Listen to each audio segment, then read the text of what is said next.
Assalamualaikum warahmatullahi wabarakatuh. Waalaikumsalam warahmatullahi wabarakatuh. Alhamdulillah wassalatu wassalamu ala Rasulillah. Para pemirsa MUI Channel Jakarta Selatan dirahmati Allah Subhanahu wa taala. Hari ini kita kembali dalam siaran program Ramadan bersama MUI Jakarta Selatan. Kemarin kita sudah banyak membahas terkait dengan kajian-kajian kita di bulan Ramadan ini, dan hari ini spesial. Kita akan mendapatkan kajian terkait dengan bagaimana pemerintah memberikan layanan-layanan untuk mengedukasi dan juga membina masyarakat sehingga akhirnya masyarakat bisa tumbuh, terutama di Jakarta Selatan dengan pembangunan-pembangunan yang kita lakukan, terutama menjaga bagaimana masyarakat kita bisa aman gitu ya, bisa tentram dan bahagia tinggal di Jakarta Selatan. Dan hari ini kita berada di studio yang luar biasa bersama Ketua BNN Bapak Kombes Polisi Bambang Yudhistira SOS, Sarjana SOS MSI.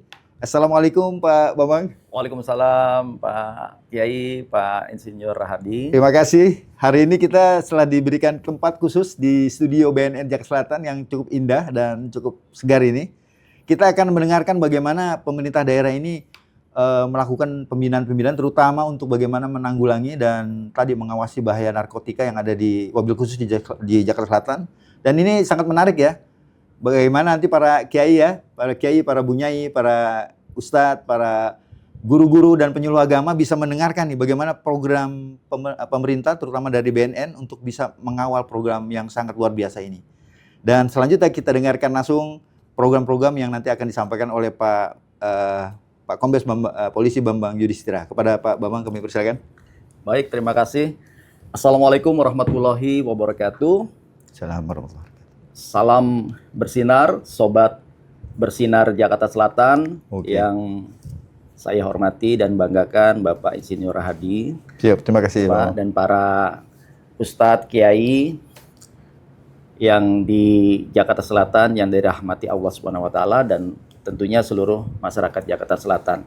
Sebelum memulai, izinkan kami mengucapkan selamat menunaikan rangkaian ibadah di bulan suci Ramadan ini 1447 Hijriah. Semoga Ramadan kita kali ini menjadi momentum untuk memperkuat iman, memperbaiki diri, menumbuhkan kepedulian serta membangun kehidupan yang lebih sehat, produktif, dan bersinar bersih dari narkoba. Amin. Baik Pak Ustadz, Pak Kiai,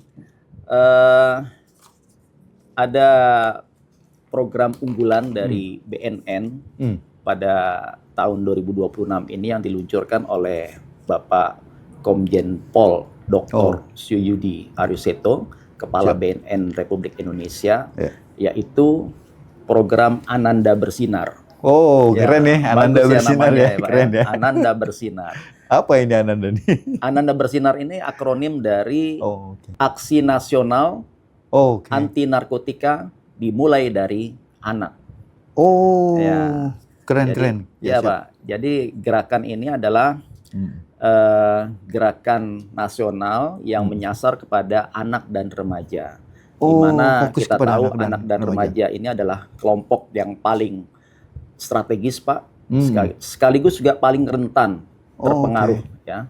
Jadi kita pada tahun ini menggalakkan kegiatan pencegahan kepada anak dan remaja dari usia dini. Nah, seperti itu Pak. Ini kami punya bidang pemberdayaan perempuan dan remaja nih. Ini para bidang dengarkan nanti nih.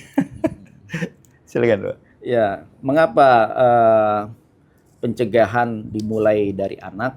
Karena berdasarkan dari data penelitian BNN dengan BRIN dan BPS pada tahun 2025, itu terjadi peningkatan angka prevalensi penyalahguna narkoba dibanding dari 2 tahun lalu. Di tahun 2023, yaitu meningkat menjadi 2,11%, Pak, atau 4,15 juta jiwa masyarakat Indonesia yang menjadi penyalahguna narkoba. Dan yang paling mirisnya Pak, 1 dari 5 ini adalah warga dengan rentang usia 15 hingga 24 tahun. Masya Allah. Nah ini kan kita tahu luar biasa ini usia-usia anak dan remaja ya, yang strategis dan juga paling rentan. Ya. upaya-upaya pencegahan ini karena para anak dan remaja ini sangat rentan Pak untuk menerima bujuk rayu dari teman sebayanya, ya, di mana mereka bisa kenal dengan narkoba itu melalui biasanya dari pertemanan. Oh, oke. Ya, diberikan temannya Ya, secara gratis, Oh. ya kan? Kemudian Ya. dibujuk dan ada bahkan yang sampai dibully kalau misalkan menolak kan. Oh, Wah, cemen lo nggak mau ya, nyoba. betul, Nah, betul, ini betul. kan usia-usia rentan, Pak. Ya, ya. Makanya disinilah kita gencar memberikan kegiatan pencegahan kepada anak dan remaja. Ya, remaja, betul. Dan visi besar dari program Ananda Bersinar ini adalah menjadikan pencegahan sebagai investasi jangka panjang dengan membangun ketahanan diri anak dan remaja melalui ekosistem yang mendukung mulai dari keluarga, sekolah, hingga masyarakat dan negara. Oh, oke. Seperti itu Pak Kiai. Luar biasa ya. Ini Masya Allah ya Pak Kiai ya, ini data-data yang tadi disampaikan ini cukup prihatin ya kalau kita tidak bisa bersinergi lebih lanjut nih. Nah, selanjutnya mungkin Pak Bambang bisa dijelaskan apa sih model-model apa ya, bahan-bahan yang memang mereka gunakan gitu di ini ya, karena kita dengar misalnya ada istilah etomidat gitu ya, kemudian ada gas tertawa dan sebagainya. Nah, ini mungkin para kiai kita, para penyuluh-penyuluh agama kita butuh wawasan nih terkait dengan ini Pak Kepala, untuk bisa dijelaskan. Ya, dalam suasana Ramadan yang bagus ini Pak, dan nanti kami juga memohon kepada para kiai, pada para ustadz disampaikan pada kesempatan bertatap muka dengan santri atau dengan masyarakat pada saat memberikan ceramah khotbah untuk senantiasa mengingatkan ya, karena ancaman bahaya penyalahgunaan narkoba di tengah masyarakat ini sekarang semakin masif.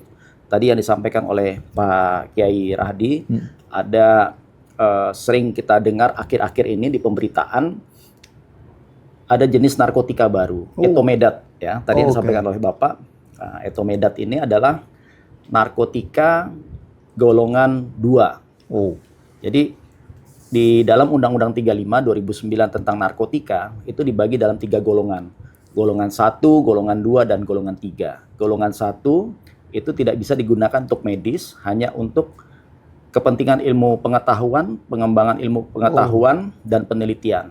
Nah, etomedat ini masuk dalam golongan 2. Golongan 2 ini bisa digunakan Pak untuk kepentingan medis. Ya, tapi dengan pengawasan tim medis yang sangat ketat. Ya, kemudian bisa juga digunakan untuk pengembangan ilmu pengetahuan. Nah, sayangnya etomedat ini disalahgunakan oleh masyarakat kita akhir-akhir ini, ya, karena mungkin mereka belum terpapar edukasi informasi tentang bahaya penyalahgunaan etomedat ini Pak. Dan yang paling miris Pak, etomedat itu digunakan, disamarkan ke dalam cairan vape. Ya, yang kita tahu sekarang kan anak muda itu. Hati-hati nih Pak Kiai ya, ini informasi paling bagus ya untuk betul. Pak Kiai tolong disampaikan Pak, itu bahayanya perkembangan teknologi ya. Kalau dulu kita kenal rokok-rokok konvensional ya, Pak Kiai mungkin. Iya.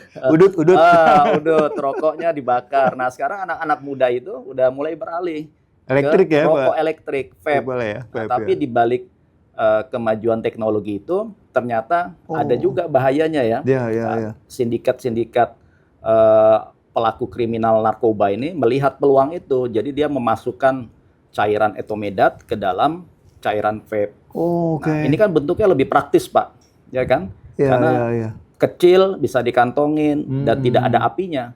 Kalau misalnya dia mau pakai, mau mabok, mau fly, tinggal disedot, dihirup, kemudian disimpan lagi, nggak ketahuan ya. Kalau rokok kan, misalnya dia membakar ganja, wah asapnya kan kemana-mana kan, kalau tidak disedot pun asap kemana-mana. Nah, ini yang perlunya pengawasan kita bersama. Orang tua juga harus lebih peduli jika anaknya sudah mulai ya ada gelagat yang aneh-aneh kan, nggak apa-apa, tolong dicek ini apa nak, vape-nya isinya apa, rasanya apa gitu Oh kan. ya, penting nih ya para pemirsa Begitu sekalian ya. Pak Kiai. Siap, siap. Dan itu juga gampang didapati mungkin ya, Pak.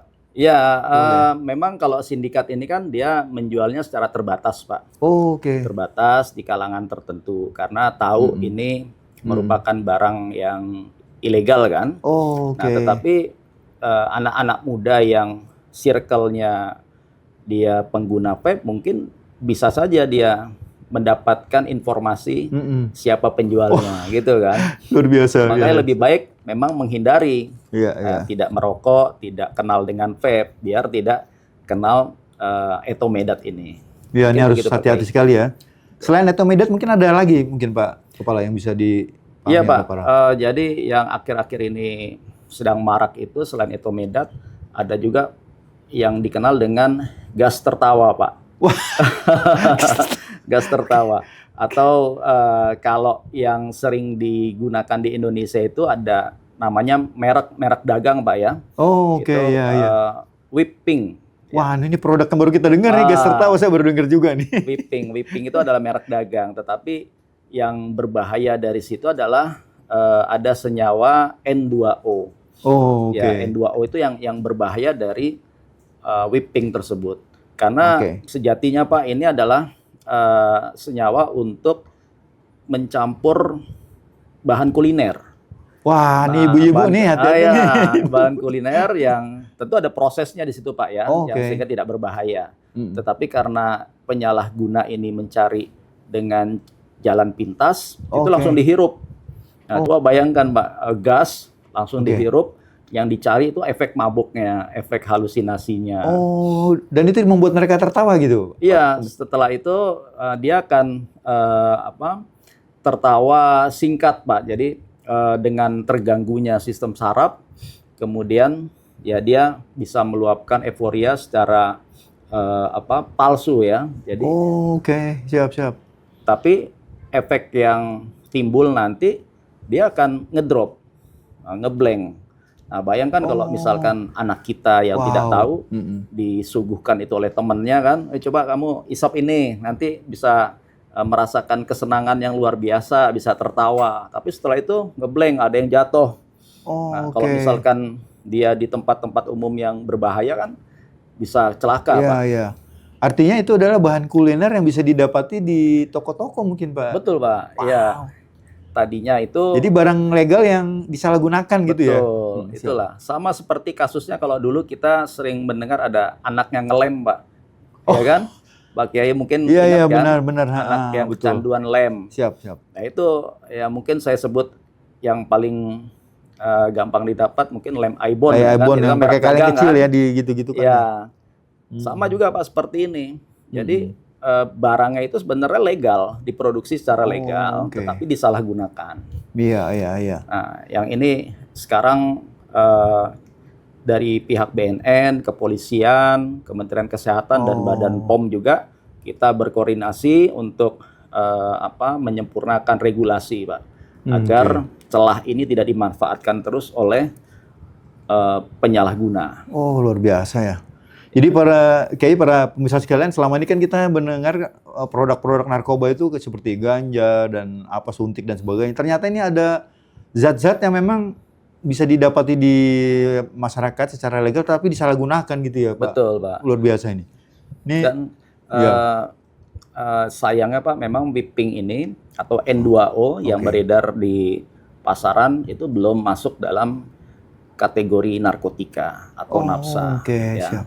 Nah, ini yang perlu ada pengawasan khusus, misalkan dari kelompok masyarakat tahu ada orang yang membeli ya merek itu dengan jumlah besar, tapi dia tidak punya bisnis kuliner misalnya kan, atau dia gunakan untuk kegiatan pesta-pesta, ya itu patut diwaspadai. Untuk apa ini? Jangan sampai disalahgunakan. Oh, oke, baik. Ini para pemirsa, para kiai, para penyuluh agama ini penting ya. Nanti kalau detailnya nanti kita mungkin bisa khusus nih dengan BN ya. Dan sebagai informasi Pak Bambang, di Jaksel ini kan kita nih anak remajanya ini mungkin bisa tembus di 60% ya. Jadi emang di pertumbuhan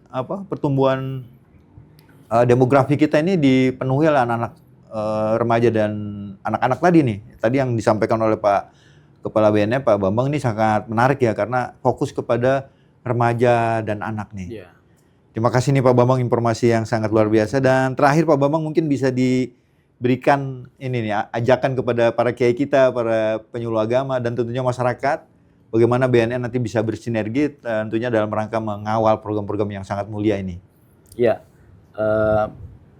para kiai yang saya hormati, para ustadz, kami dari BNN tentu sangat berterima kasih sekali untuk kerjasama kita selama ini. Dengan adanya kegiatan ini kita saling mengingatkan, dan dalam bulan yang baik ini juga kami dari BNN tidak henti-hentinya mengingatkan kita semua untuk selalu peduli terhadap bahaya penyalahgunaan narkoba. Karena tadi yang kita diskusikan dari awal ya, ada banyak modus-modus baru penyalahgunaan narkoba ini yang menyasar kepada anak dan remaja.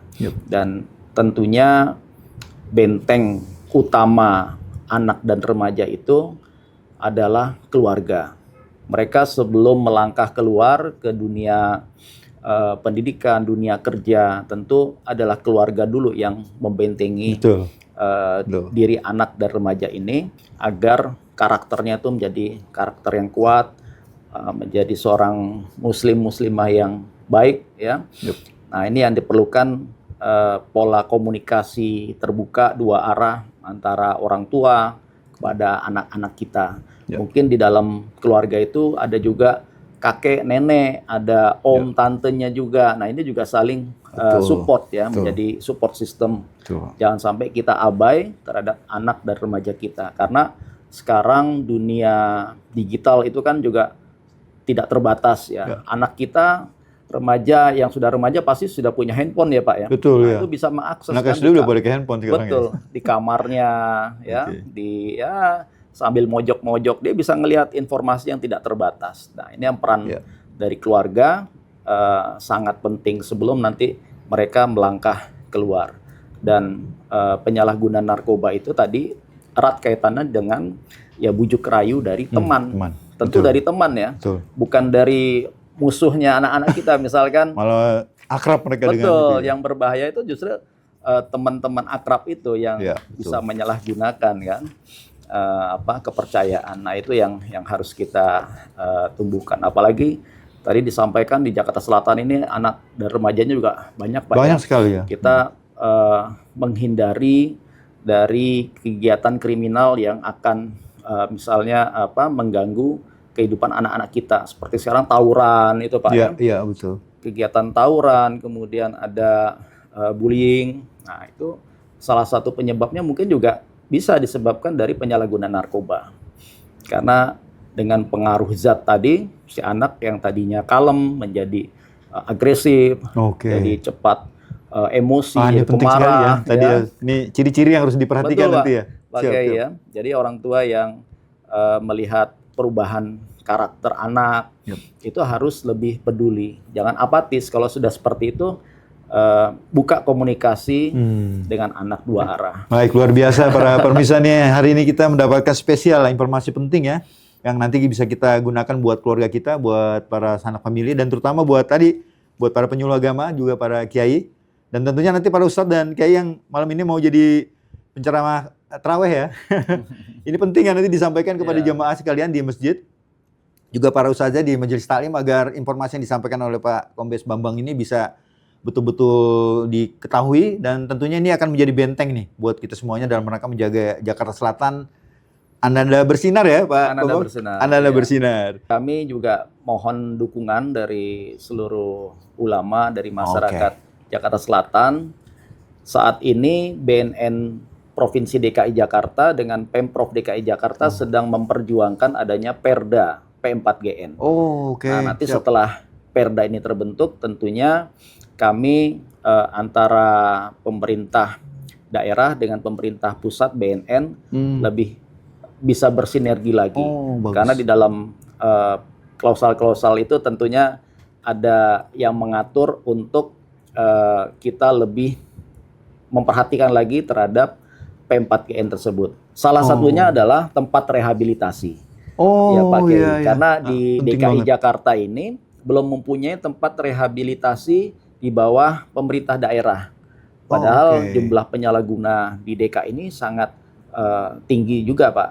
Nah ini Oh, harus didukung dengan eh, dari pemerintah Provinsi DKI Jakarta. oke. Gitu. Karena di situ ketika kita membuat program rehabilitasi, kita akan berhadapan dengan pembiayaan, ya, Oh, dengan betul. SDM Betul, juga. betul, betul. Nah, kami Betul. kira dengan besarnya pemerintah DKI ini, mampulah kita untuk bekerja sama lebih baik lagi Keren, keren. Betul. dengan terbentuknya tempat rehabilitasi di DKI Jakarta. Tentunya harapan kita ke depan masyarakat Jakarta yang menjadi pecandu dapat segera teratasi, terobati dan betul, tidak relapse poin. lagi, Pak. Iya. Itu. Artinya para pemirsa dan para masyarakat yang mendengar ini bisa, khusus di Jakarta Selatan ya, jangan sungkan-sungkan misalnya ingin melakukan konsultasi bagaimana Betul, Pak merehabilitasi untuk bisa menghubungi BNN ya, Siap. Pak Bambang Iya. ya, agar Dan itu tadi gratis, ya. Pak. Oh, oke. Gratis. Ya nih, jadi para kiai, para ustadz sekalian yang memiliki jamaahnya atau mungkin warganya yang terdampak ya. Jadi jangan sungkan-sungkan untuk berkonsultasi dengan BNN Jakarta Selatan sehingga penanggulangan ini bisa betul-betul lebih organik ya sampai ke masyarakat dan Ya. tadi penjagaannya lebih kuat. Di samping tadi ya sosialisasi kepada masyarakat akan bahaya dan tentunya buat para sanak famili yang sudah terlanjur tadi memiliki dampak tadi jangan sungkan-sungkan. Ini bukan aib tapi ini adalah penyakit yang harus kita obati gitu Pak. Betul sekali, Pak Bambang Pak. ya. Jangan takut untuk melapor. Oke. Insya Allah akan direhabilitasi gitu ya Iya. Pak Bambang ya. Baik para pemirsa sekalian, karena waktu kita juga terbatas, sekali lagi kita terima kasih kepada Siap, Bambang, Pak sama-sama, Pak Kombes Gai. Bambang yang telah memberikan wawasan luar biasa dan kita sudah difasilitasi di studio yang sangat apik ini dengan bagaimana kita memahami produk BNN dalam rangka mengawal bagaimana kita bisa memberantas dan merawat Jakarta Selatan bebas dari narkoba.